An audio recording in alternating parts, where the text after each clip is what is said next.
Alright, today I'm going to be showing you guys my latest creation. This is my sailing ship.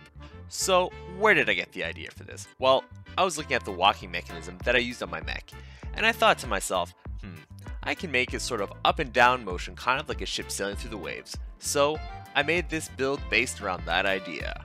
So for this build, I actually made two models. So why did I do that? Well, once I was done my model on 0.4, 0.5 came out, and that completely broke the physics of the game. So you see, they got rid of the encased fan engine. So I used the encased fan engine to power most of my builds, and I could not do that anymore based on the changes. So I had to redesign the whole thing and also rebuild it from scratch for 0.5.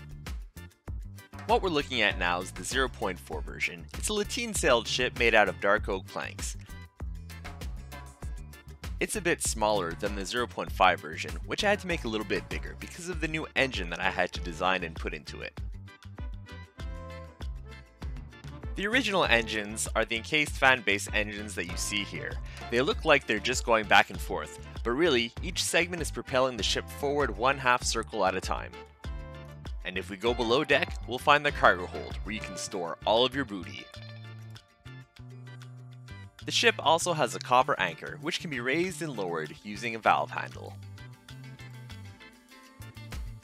The ship can also be steered using a valve handle located on the quarterdeck. Now before we look at the new version, let's have a look at it from the ocean floor.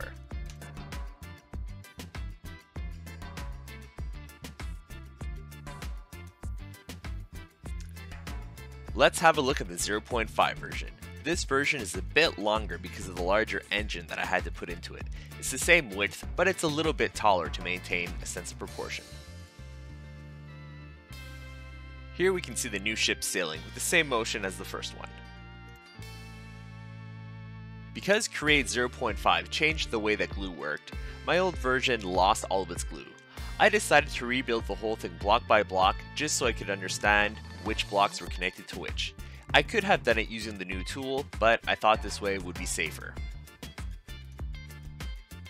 The new engines are windmill based, which is a lot easier thanks to some new changes in 0.5 where the contraption doesn't have to be restarted every time it moves.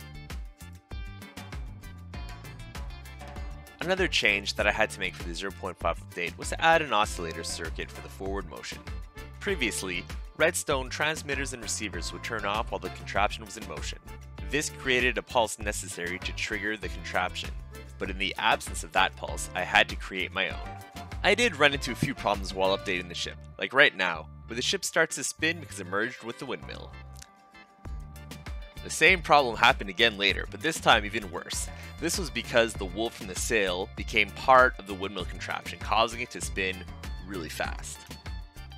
So as always, I'll put a link to the schematic files in the description. Thank you for watching, and I hope you enjoyed this video.